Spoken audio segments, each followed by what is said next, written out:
All right, hello everybody. My name is Scott Wheeler. Yeah, I can bring this up. For those of you that don't know me, I run a company called Strategy Arts. A couple of my colleagues over here were one of the very first B Corps. We have been involved in impact for a long time. So I thought a little bit about, okay, if we're going to think about a story, why don't we think about what it takes to be focused on impact, right? And we all know one of the things is thinking about what it is we want to accomplish. And it's easy to do. We're all dedicated to environment or social justice or various different causes that really make us what we do. But the other thing that it takes to do this for a long time, and those of you, I've only been doing this maybe a couple of years now. I'm 23 years old, as most of you know, is it takes a lot of determination, right? And it takes a lot of belief that you can do things that other people think you can't do. Right, so I want to tell a story that kind of was a generational story for me, and I want to try to tell a story that relates to you. So first of all, does anybody here ride a bicycle? Good, good. I was expect all of you guys should be raising your hand since we're in a sustainable community here. And then, has anybody ever been 20 years old and really stupid? Excellent. Okay, so let me tell you about my 20-year-old story. Because it was sort of a foundational story for me. So some of you have heard my story about this great experience I had bicycling across the USA, which I did just a couple of years ago in 1980. I think it was 2 or 39 years ago. And so the genesis of that story is what I hadn't really told, though. So I grew up in a factory town, was really surprised that I had found myself in college at all, and had met a person who was a dorm RA, for those of you who know, the person that's supposed to keep control of the dormitories. And she was sitting one day with maps out on the table, talking about this trip she was going to do, bicycling across country. So I said, that sounds really cool, and my friend said, you're stupid, you'll never do that, and I said, yes, I'll do. So fast forward a year, I found myself in Oakland Airport, first airplane trip I'd ever taken, trying to figure out how to reassemble a bike. So there were a few things I forgot about actually bicycling across country. One of them is you should know how to fix a bike. Number 2, you should probably train.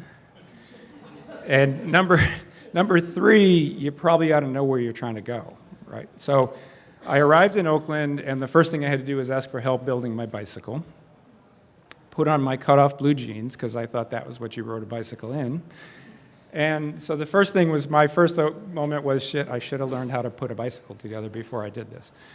So the second thing I found out was that riding a bicycle for 70 miles in cut-off blue jeans is a really, really bad idea.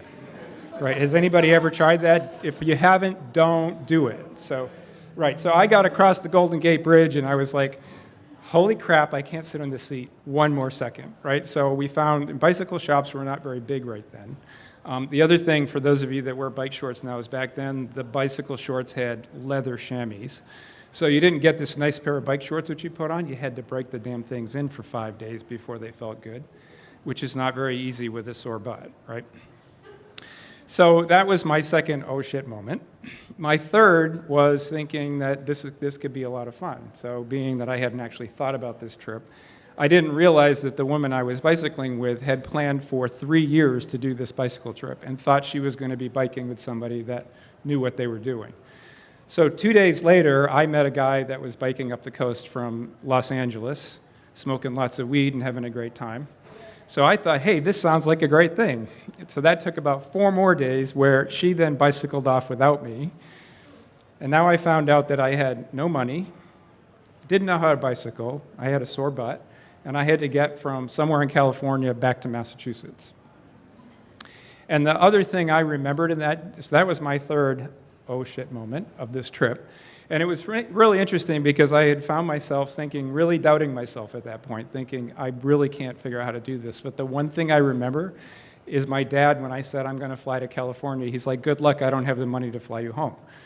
So I decided, and the other thing to remember there is we didn't have these things called cell phones. We only had pay telephones in those days, so it was either give up or bike across the country. And so that's what I did.